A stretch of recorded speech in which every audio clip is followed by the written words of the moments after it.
Sony has raised the price of the PS5, Microsoft has raised the price of Xbox Series X and S a couple of times in the past, as well as Game Pass. The Switch 2 is more expensive despite not using an OLED screen, and PCs are, well, bloody expensive thanks to AI.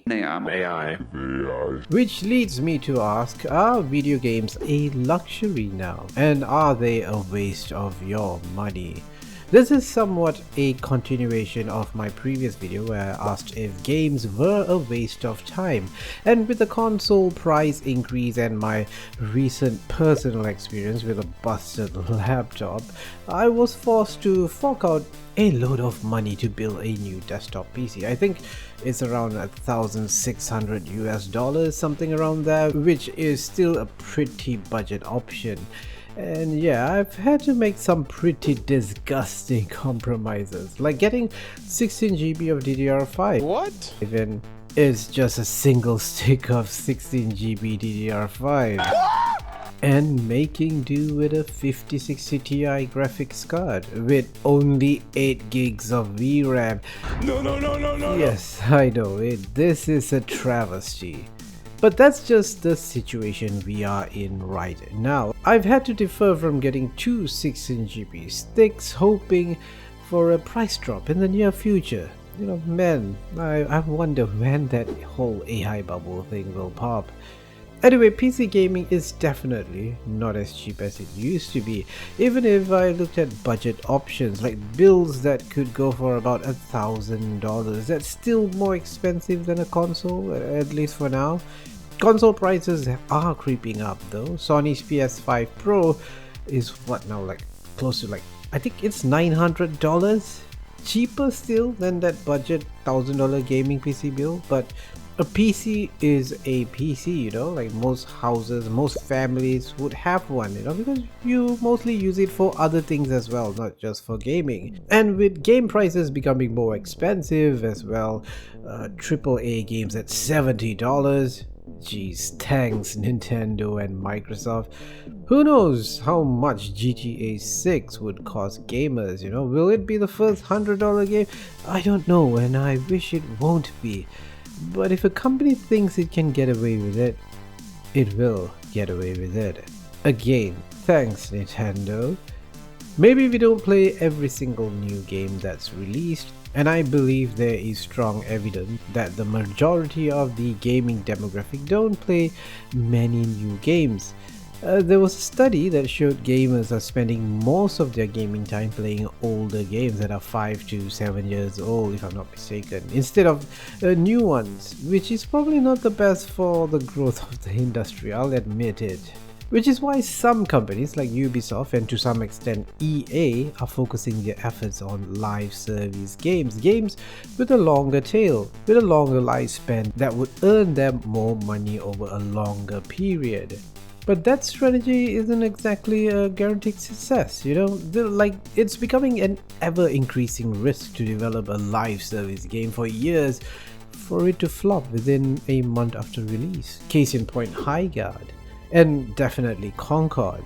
Or in the PC gaming strategy game space, there is Stormgate, which is shutting down their servers soon, basically killing online play, which was the whole focus of the game in the first place.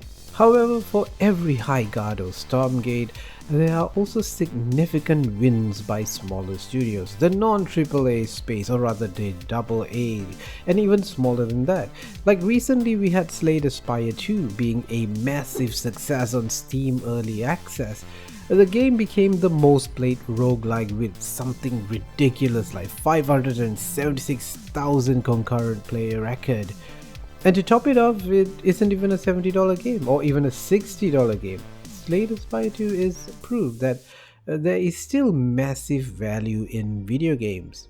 I think the whole games are expensive from a video game pricing perspective is very much a AAA disease. It's something of a telltale sign that hints to us maybe just how unsustainable AAA game development has become. These massive studios are feeling the huge pressure to hit some stupid target to look good to investors. Despite the reality of the video game market, having a realistic expectation is just not good enough for them. They want billions, not just mere millions. They want to sell you their premium game at their premium pricing. The line must always go up. As I said, if you looked beyond these big companies, there are still great gems you can find at amazingly low prices. Heck, maybe I could do a video on my favorite cheap games. Also, Lord Gaben's platform loves throwing amazing deals with the seasonal sales. I mean, there are sales on a daily basis on Steam, so there's always a great deal at all times if you are gaming on the PC. Even on consoles, they do have sales. I'm not so sure about Nintendo, but PlayStation sales also do provide some great value. Maybe not as great as Steam, but you can find some great games occasionally on a deep discount. Games from AAA studios are getting more expensive, which makes services like Game Pass make more sense. I used to subscribe to PC Game Pass, but after the price increase, I kind of decided to cancel it and focus on smaller number of slightly older games. Yes, I am part of that statistic I talked about earlier. So if you're playing big recent titles, maybe Game Pass, even with the price increase, still makes sense for some of you. Tell me in the comments if you're still using Game Pass or PlayStation Plus for that matter. Video game pricing aside, I think the biggest hit on our wallets is on the hardware side of things. How ridiculous is it for me to say that I would have saved money purchasing a PS5 at launch rather than today, 6 freaking years after launch? This is pretty unprecedented. Technology has got more expensive over time, and not even new tech, but the old stuff has become more expensive. The PS4 was about $100 cheaper than its launch price at the 5-year mark. But we live in an unprecedented time where wars disrupt the global supply chain and inflate the cost of energy. A new technology crippled supply of critical components, or at least components that is important to us PC gamers and gamers. We have tariffs that make trade more expensive. The consumer, the gamers, we ultimately bear these costs, not the billion-dollar corporations. They would simply fire the people and increase prices. This is what we are seeing.